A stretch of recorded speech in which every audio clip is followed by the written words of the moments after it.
आज हम जो पढ़ेंगे, आज हम इस्लाम का इंतज़ामी निज़ाम पढ़ेंगे। तो ये जूम क्लासेस सिर्फ उन दोस्तों के लिए, उन बच्चों के लिए, उन स्टूडेंट्स एस्पायरेंट्स के लिए हैं जो कि फीसिस पे नहीं कर सकते, अफोर्ड नहीं कर सकते, अकेडमीज़ को अफोर्ड नहीं कर सकते और अपने ड्रीम्स को परसू करना चाहते हैं। तो ये हमारे अपने कंपाइल नोट्स हैं जो फ्री ऑफ कॉस्ट इनको जूम लेक्चर्स पे पढ़ाए जा रहे हैं और बाद में यूट्यूब पे भी अपलोड कर दिए जाएंगे। तो जो लोग बहुत स्टूडेंट्स बहुत बड़े वो हैं कि भाई हम लोग पे कर देंगे, ये आप ऐसा पढ़ाएंगे, आप ये करेंगे, आप वो करेंगे, आपके कंपाइल नोट्स अपने हैं, तो अब वो इस लेक्चर बिल्कुल मत लें। वो अपने अकेडमी में पे करें जहाँ से उनके पास अपने सोर्सेज हैं, जहाँ से वो पढ़ना चाहते हैं वहाँ से पढ़ें। ये तो हम अपनी एक एफर्ट कर रहे हैं सिर्फ उन दोस्तों के लिए जो कि चीज़ें नहीं अरेंज कर सकते लेकिन अपने ड्रीम्स को परसू करना चाहते हैं, देहातों में बैठे हुए हैं, जहाँ बिजली नहीं है वहाँ बैठे हुए हैं, जिनके पास वसाइल नहीं है। तो ये हमारे कंपाइल्ड नोट्स हैं, डिफरेंट सोर्सेज से इकट्ठे किए गए हैं, ये सिर्फ उनके लिए। उम्मीद है आपको ये बात समझ आ गई होगी। तो आज हम पढ़ेंगे इस्लाम का इंतज़ामी निज़ाम। तारफ़ इस्लाम के इंतज़ामी निज़ाम में ये है कि ये जो दौर है ये अहद खिलाफत का दौर है, 11 हिजरी से लेकर 41 हिजरी तक। ये 30 साल दौर है इंतज़ामी निज़ाम जिसको हम डिस्कस करेंगे। तो इस 30 साल दौर का जो ये दूसरी हेडिंग थी वो है मरकज़ी निज़ाम हुकूमत। तो मरकज़ी निज़ाम हुकूमत जो था वो है दारुल खिलाफा मदीना। मरकज़ी निज़ाम हुकूमत का दारुल खिलाफा मदीना था, खिलाफत इस्लाम का मस्कन हुआ करता था ये खिलाफा। अब इसमें खलीफा कौन होता था? खलीफा हज़रत अबू बकर थे, इनको खलीफातुर रसूल कहते थे। तो हज़रत अबू बकर को रज़ियल्लाहु अन्हु को खलीफातुर रसूल कहते थे, लेकिन उसके बाद आने वाले हज़रत उमर फारूक और बाद में आने वाले जितने भी अमीरुल मोमिनीन थे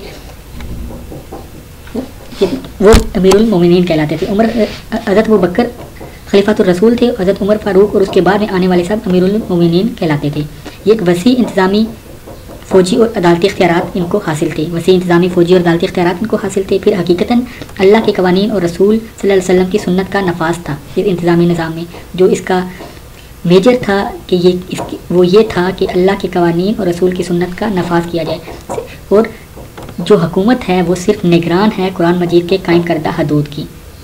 फिर मजलिस शूरा आ गई। मजलिस शूरा में क्या होता था? खलीफा की मदद के लिए हर वक्त ये मौजूद होते थे। खलीफा फैसलों का पाबंद नहीं होता था। शूरा खलीफा पर कड़ी नज़र रखती थी। फिर इसका क्या है जी, मरकज़ी बैतुल माल था। मरकज़ी बैतुल माल की बुनियाद जो है हज़रत उमर फारूक ने रखी थी और सहाबी अब्दुल्ला बिन अरकम इसके अमीन थे। MCQ में आ जाता है कि मरकज़ी बैतुल माल की बुनियाद किसने रखी और बुनियाद रखने के बाद वो कौन से सहाबी थे जो बैतुल अमाल के अमीन थे? तो वो अब्दुल्ला बिन अरकम थे। आमदन और ख़र्च का हिसाब और निगरानी जो थी वो बैतुल माल के आमदन और ख़र्च के हिसाब की निगरानी इसका काम था। फिर क्या था जी, मरकज़ी निज़ाम हुकूमत की अदालत वो क्या थी? बकर ने फ़ैसलों के लिए काजी मुकर्रर किए। मक्का के काजी उमर फारूक और बाद में पूरे मुल्क का अदालती निज़ाम का क़याम और मक्का के काजी ज़ैद बिन हारिस। ये हमेशा MCQ में आ जाता है। मक्का के काजी कौन थे? वो ज़ैद बिन हारिस थे। और मक्का के काजी कौन थे? पहले उमर फारूक थे, बाद में ज़ैद बिन हारिस थे। ये MCQ में आ जाता होता है। ज़ैद बिन हारिस मक्का के काजी थे। ठीक हो गया जी। अब आगे हम चलते हैं सूबाई निज़ाम पे। नहीं, कातब रह गया ना। इंतज़ामी निज़ाम में एक कातब भी होता है। कातिब क्या करता है? हुकूमत के अमूर का रिकॉर्ड और ख़त किताबत करता है। खलीफा की मोहर इसी के पास होती है। कातब के पास खलीफा की मोहर भी होती है, हुकूमती अमूर का रिकॉर्ड और ख़त किताबत भी यही करता है। अब खलीफा की मोहर पहले किसके पास थी? पहले ये वाला ओहदा कातब का किसके पास था? पहले ये उस्मान रज़ियल्लाहु अन्हु के पास था, बाद में ये ज़ैद बिन साबित जो है वो खलीफा अव्वल के कातब बने। खलीफा अव्वल कौन थे? हज़रत उमर अबू बकर सदीक थे, उनके खलीफा अव्वल के कातब कौन थे? ज़ैद बिन हारिस थे। और पहले कौन थे? उस्मान रज़ियल्लाहु अन्हु थे। खलीफा की मोहर इसी के पास होती है। ये आपका MCQ भी साथ साथ इसी तरीके से पढ़ते जाइएगा। फिर सूबाई निज़ाम आ जाता है। सूबाई निज़ाम में क्या आता है जी? खलीफा अव्वल के सूबों में तकसीम, खलीफा अव्वल ने सूबों में तकसीम किया सूबाई निज़ाम में। फिर मदीना, मक्का, इराक़, बहरीन, ओमान, नजरान। हज़रत उस्मान ने जो नए मफतूहा इलाके हुए जो फ़तह किए गए ग़ज़वात में और जंगों के बाद जो फ़तह हुए उनमें हज़रत उस्मान ने उन इलाकों को में सूबे बनाए और शाम को भी एक नया सूबा बना दिया। उमर फारूक के दौर में टोटल 13 सूबे थे। हज़रत उमर फारूक के दौर में 13 सूबे थे। अब ये सूबाई निज़ाम में क्या क्या आ जाता है? सूबाई निज़ाम में सबसे पहले अमल आता है। अमल कौन होता है? सूबे का सरबराह होता है। तकर्री का वक्त, जायदाद की पड़ताल, सब कुछ इसी पे होता है। फिर ये कौन होता है जी? अमल का दयानत होना, तकवा रखना और नेक सलूक की ताकीद की जाती है। अमल को दयानत, तकवा और नेक सलूक की ताकीद की जाती है। फिर काजी कौन होता है सूबाई निज़ाम में? सूबाई अदलिया का सरबराह होता है। जैसे कि अभी हमारे पास Sindh high court, Punjab high courts होती हैं, उस अदलिया के जो चीफ जज होते हैं उस वक्त सूबाई अदलिया का एक सरबराह होता था। उसको कौन होता था? इल्मी फजीलत में बुलंद पाए का मालिक होता था। इल्मी फजीलत अवलीन बुलंद पाया। फिर इल्म फ़िक़्ह का माहिर होता था, नुक्ता शनास होता था, उसको माकूल तनख्वाह भी दी जाती थी। फिर कातब कौन होता था? ये मीर मुंशी होता था। जैसे कि आम खबरों और वाक़यात की इतलात खलीफा को भेजता था, जैसे कि वज़ीर इतलात होता है, कातब उस वक्त वज़ीर इतलात होता था। फिर कातब दीवान था, कातिब दीवान कौन है? सूबे की फ़ौज का सरबरा, आमतौर पर फ़ौज का आला अफसर, जैसे कि अभी कोर कमांडर्स होते हैं, ऐसे ये फ़ौज का कातिब दीवान उस वक्त वो होता था। फिर साहिब शुर्त होता है, सूबाई पुलिस का सरबरा, ये कौन होता था? इसका काम क्या होता था? अमन अमान को क़याम करना, मुजरमों की सज़ाओं में अमल दरामद की जिम्मेदारी भी इस पर होती थी। अभी जिसको हम IG पुलिस कहते हैं, ये उस वक्त साहिब शुर्त होता था। देन आता है जी साहिब खराज, ये कौन होता था? महकमे रेवेन्यू का इंचार्ज होता था, नाफिज करदा टैक्स की वसूली का जिम्मेदार भी यही होता था। फिर साहिब बैतुल माल, ये कौन होता था? सूबाई बैतुल माल का सरबरा और अमीन होता था। जैसे कि अभी रेवेन्यू ऑफिसर्स होते हैं CSS में, जो IRS में एलोकेट होते हैं, वो बेसिकली FBR देखते हैं। उस वक्त ये बैतुल माल इसको बैतुल माल का दर्जा हासिल था, या अभी भी बैतुल माल एक अलहदा पूरा एक डिपार्टमेंट है, लेकिन अगर हम FBR या इन चीज़ों से रिलेट करके देखें तो इस तरीके से बनता है। फिर हमारा निज़ाम मालिया होता है, ये जिसको भी आप FBR या जो मैं आपको जिक्र कर रहा था निज़ाम मालिया, जैसे स्टेट बैंक आ गया, ये सारी चीज़ें, इसका काम क्या होता है? ये माली नज़्म नसक का मुकम्मल निज़ाम, इसको निज़ाम मालिया कहते हैं। हम इंतज़ामी निज़ाम पढ़ रहे हैं, इस्लाम का इंतज़ामी निज़ाम, उसमें ये आ जाते हैं सूबाई निज़ाम मालिया, फिर इसके ये जो ऊपर हम पढ़ रहे हैं बैतुल माल आ गया जी। मालिया निज़ाम में सबसे पहले बैतुल माल आ गया। बकर के अफसर बैतुल माल कौन थे? बकर के दौर में अफसर बैतुल माल कौन थे? अब्दुल्ला बिन जराह। फिर उमर फ़ारूक ने मदीना में मरकज़ी बैतुल माल का क़याम किया और अब्दुल्ला बिन अरकम इसके अमीन बने। ये 2 MCQs भी आप तैयार कर लें। अबू बकर के दौर में बैतुल माल का अफसर कौन था? अब्दुल्ला बिन जराह था, और मदीना में मरकज़ी बैतुल माल का क़याम हज़रत उमर ने किया और अब्दुल्ला बिन अरकम को इसका अमीन बनाया। फिर सूबाई बैतुल माल का क़याम किया और बचने वाली रकाम को, जो भी रकूम बच जाती थी, उसको क्या किया जाता था? मरकज़ी बैतुल माल में भेज दिया जाता था। अब महकमा माल गुजारी ये कौन सी है? हज़रत उमर फ़ारूक ने मफतूहा ज़मीनें असल मालिकों के पास रहने दी और क्या किया? ज़मीयों के मशवरे और रजामंदी को मद्देनज़र रखा, किसी पर ज़्यादती ना की, आबादकारी का कानून बनाया, ये कानून बनाया कि जो ज़मीन आबाद करेगा उसी की मलकियत होगी। अब ज़मी कौन होते हैं? गैर मुस्लिम्स होते हैं, इनके हकूक़ होते हैं, ये हम आगे पढ़ेंगे। हज़रत उमर फ़ारूक ने क्या किया? ज़मीनें इनके असल, जब कोई जगह फ़तह करते, कोई इलाका फ़तह करते, तो ज़मीनें असल मालिकों के पास रहने दी जाती। जो वहाँ पे ज़मी होते थे उनके मशवरे और रजामंदी को मद्देनज़र रखा जाता, किसी पर ज़्यादती ना की, आबादकारी का कानून बनाया, जो ज़मीन आबाद करेगा उसी की मलकियत होगी। फिर क्या की? निज़ाम मालिया में फिर अगला क्या था? आपाशी। हज़रत उमर ने बंद और तालाब बनवाए। मकरेज़ी कहता है कि मिस्र में आपाशी 1,20,000 कारकुन थे। अब मिस्र में आपाशी के लिए उस वक्त 1,20,000 कारकुन थे। उमर फ़ारूक ने नहरें खुदवाई। मिस्र में 99 मील लंबी नहर अमीरुल मोमिनीन, बसरा में 9 मील लंबी नहर अबू मूसा, दजला में बसरा तक नहर मुअक्कल बिन यसार। अब ये MCQs में भी आपके पास आ सकते हैं। अब ये आपाशी का निज़ाम था हज़रत उमर फ़ारूक के दौर में, उस वक्त इन्होंने इतनी लंबी लंबी नहर खुदवाई थी। और अभी कहा जाता है कि बरसग़ीर में अंग्रेज़ों का जो नहरी निज़ाम है वो बहुत ही अच्छा था, लेकिन ये अगर हम अपनी तारीख़ को पढ़ें तो हमें पहले मुस्लिम जो अदवार गए हैं उनमें इसका कायदा सिस्टम तैयार किया गया था। या आपाशी उस वक्त स्टार्ट की गई थी, नहरी निज़ाम उस वक्त स्टार्ट किया गया था। फिर उसके बाद टेक्सास और सिक्के, हज़रत उमर ने टेक्सास कायम किया जहाँ इस्लामी सिक्के डाले जाते, और इसके लिए इससे पहले ईरानी और रूमी सिक्के चलते। मुस्लिम निज़ाम में करेंसी के लिए सिक्के जहाँ पे बनते थे टेक्सास का, हज़रत उमर ने टेक्सास का क़याम, या जहाँ पे इस्लामी सिक्के बनाए जाते थे उनको इस्लामी सिक्कों की शक्ल में बनाई जाती थी कि वो किस तरीके से होंगे। तो ये इससे पहले इस्लाम में ईरानी और रूमी सिक्के चलते थे। फिर इस्लाम में ज़राए आमदन कौन से थे?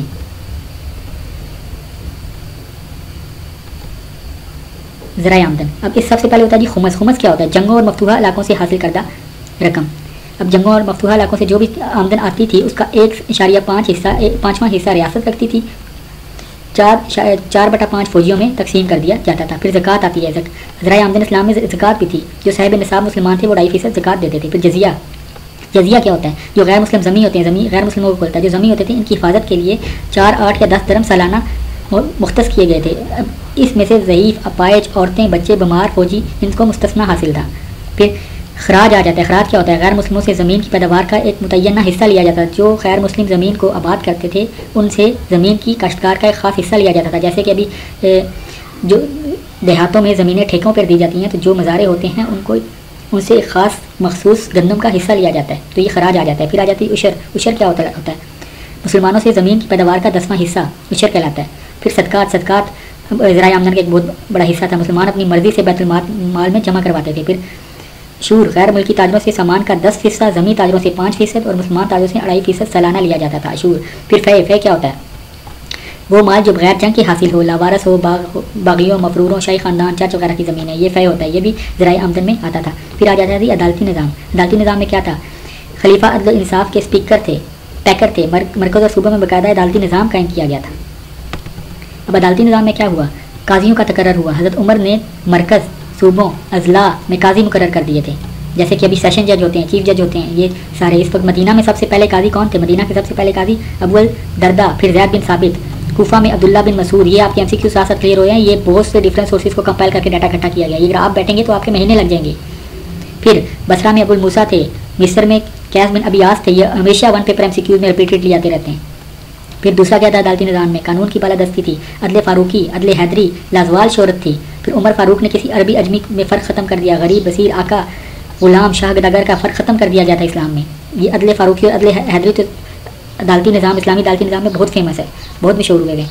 फिर काजी की अहलियत क्या थी? इल्म फ़ज़ल के तकवा के बुलंद तरीन मरतबे पर फाइज हो, आला नसब का हो, आला मरतबे का मालिक हो, दौलतमंद हो ताकि रिश्वत की तरफ माइल ना हो। खतीर रकम दी जाती थी, तनख्वाह मुकर्रर की गई थी ताकि, पर उसको तजारत की इजाज़त नहीं थी। अभी तो हमारे जितने भी बिज़नेस, सब बिज़नेस मैन हैं, जो भी गवर्नमेंट सर्वेंट हैं, सारे बिज़नेस कर रहे हैं। उस वक्त इसकी इजाज़त नहीं होती थी।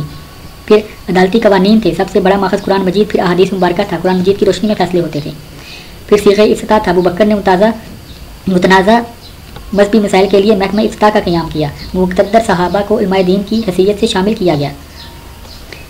इनके अलावा कोई भी फतवा का मजाज नहीं होता था। कोई भी फतवा चाहिए होता था, कोई भी मज़हबी मसला आता था तो उसके लिए बाकायदा आलम दीन के लिए एक महकमा, आलम दीन को इकट्ठा कर महकमा बनाया गया था जो कि फतवा देने का मजाज होता था। उसके अलावा कोई भी फतवा नहीं दे सकता था। फिर जेल खाने बनाए। हज़रत उमर ने जेल खाने बनवाए। सबसे पहले हज़रत उमर ने जेल खाने बनवाए। कैदियों की इस्लाह के लिए इंतजाम हुए। मुद्दई के लिए दावा का सबूत और मुलज़म को उसकी सफाई का पूरा हक दिया गया। ये अभी जो कवानीन राइज हो रहे हैं ये तो इस्लाम ने अपने इर्तिका में बयान कर दिए हैं। फिर उसके बाद एहतसाबी निज़ाम आ जाता है। अदालती निज़ाम के बाद एहतसाबी निज़ाम इस्लाम का है। अभी हम सिर्फ इंतज़ामी निज़ाम पढ़ रहे हैं, उसके अंदर हम बाकी निज़ाम को हल्का हल्का टच दे रहे हैं जो इंतज़ामी निज़ाम के अंडर आते हैं। हम बाद में इनको डिटेल्स में दोबारा पढ़ेंगे। अब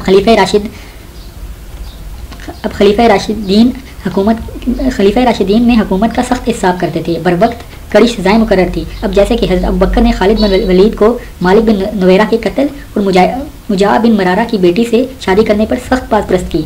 आपके फैसलों को नज़र रखते हुए जराइम की सजाएँ मखसूस हुई। शराब नोशी पर जो 40 धरे लगाए जाते, अगर कुरान सुन्नत में ना मिलती तो बाहमी मशवरे से तयन करते सज़ा का। अब ये आप इस्लामी निज़ाम को पढ़ें कि हज़रत अबू बकर ने खालिद बिन वलीद जैसे सहाबी से बात पुरस्त की। अब हज़रत उमर के दौर में क्या हुआ? हज़रत उमर के दौर में तमाम गवर्नरों को हज के मौका पर मक्का मुकरमा बुलाया जाता और मजमे आम में इनके खिलाफ शिकायत का अदाला किया जाता था। अब मिस्र के गवर्नर उमर बिन आस की शिकायत आई हज के मौका पर हज़रत उमर के पास कि उसने मुझे बिला कसूर कोड़े मारे। हज़रत उमर ने शिकायत करने वाले के हाथ में कोड़ा दे दिया और शिकायत करने वाले को कहा कि अपना बदला ले लो। गवर्नर ने हर धड़े के बाद 2 अशरियाँ दे के अपनी पीठ बचाना पड़ती है। जब भी इसको कोड़ा पड़ता है वो 2 अशरियाँ देता और अपनी पीठ बचाता। इसी तरह उमर बिन आस के बेटे ने किसी को कोड़े मारे और साथ कहा कि हम बड़ों की औलाद हैं। वो शख्स कोड़े मारता और उमर कहते कि मार मार बड़ों के बेटों को मार। अब ये हमारा उस वक्त का एहतसाबी निज़ाम है।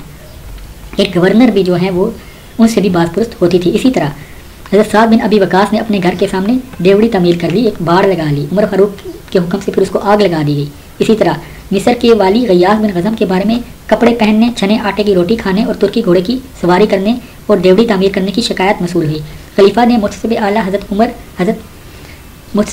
मोहम्मद मुसलमानों को तहकीकात के लिए भेजा और इल्ज़ामात दुरुस्त साबित होने पर आप रज़ी ताला अन्हा ने हज़रत अय्यास को कंबल पहनाया और उनके हाथ में डंडा देकर बकरियां चराने का हुक्म दिया।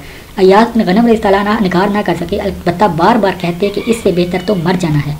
मतलब ये उस वक्त का एहतसाबी निज़ाम देखें, एहतसाब किस तरह होता था। फिर खालिद बिन वलीद पर एक शायर अस्तगस बिन कैस को 10,000 दिरहम इनाम देने का इल्ज़ाम लगा तो हज़रत उमर के हुक्म से हज़रत बिलाल रज़ी ताला अन्हु ने इमामा से इनकी मशकें कश दी और भरे मजमे में सफाई मांगी। हज़रत खालिद बिन वलीद ने अपना जुर्म तस्लीम कर लिया, मासूल हो गए, ओहदे से इस्तीफ़ा दे दिया, लेकिन उफ तक ना की।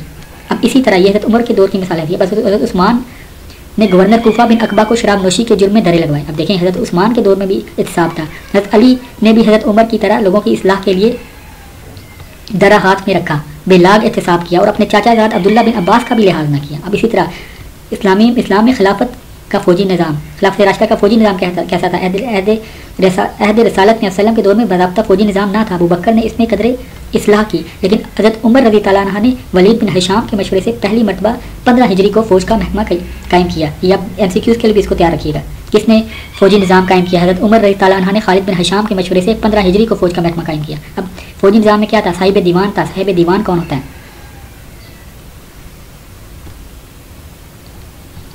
साहिब दीवान फ़ौजी महकमे का अफसर आला होता है, जिसके पास भर्ती रिकॉर्ड और तनख्वाहें और वज़ाइफ का सारा इंतजाम होता है। फिर फ़ौजी तंजीम कौन सी होती है? महकमी मुख्तलिफ दस्ते होते हैं, पैदल, सवार, तीरंदाज, कारी, तबीब, जरा, मुहतसिब, काजी और पर्चा नवीस। फिर तनख्वाहें और मराद थी फ़ौजी निज़ाम में। हज़रत बकर के दौर में वज़ाइफ, जबकि माल अनीमत का 5/4 हिस्सा सवार को 3, पैदल को 1 दिया जाता था। उमर फारूक के ज़माने में बाकायदा तनख्वाह 2000 दरम से 5000 दरम सालाना रखी गई। हज़रत उस्मान के दौर में तनख्वाहें 100 दरम बढ़ा दी गई। सिपहसालार को फतुहात के इवज़ नकद इनाम भी दिया जाता था। फिर फ़ौजी छावनियाँ जो हैं वो कायम की। फ़ौजी छावनियाँ पैदा बनाई गई। बकर के दौर में आरजी फ़ौजी छावनियाँ और उमर के दौर में मुस्तकिल छावनियाँ तामीर की गई, जिन्हें झुंड कहा जाता था। मदीना, कोफा, बसरा, दमिश्क, उर्दन बड़ी बड़ी छावनियाँ कायम की गई। उस्मान के अहद खिलाफत में नए मफ्तूहा इलाकों में मज़ीद तामीरात हुई। अब फ़ौज के लिए सहूलतें कौन सी थी? फ़ौज के काम के अलावा लिबास, हज़रत उमर जो कि फ़ौजी घोड़ा और असला न खरीद सकते थे, हुकूमत मुहैया। हज़रत उमर के दौर में अव्वल तो उनको ताम के अलावा लिबास भी मुहैया किया जाता था। फिर उसके अलावा फ़ौजी घोड़ा और असला जो नहीं खरीद सकता था उसको हुकूमत मुहैया करती थी। किसी फ़ौजी को दूर रहने पर मजबूर नहीं किया जाता था। 4 माह बाद लाजमी रुख्सत होती थी, जबकि इत्तफाकिया रुख्सत भी दी जाती थी। अहल वयाल की ज़रूरतें पूरी की जाती थी और शहदा की अहल खाना की कफ़ालत भी की जाती थी।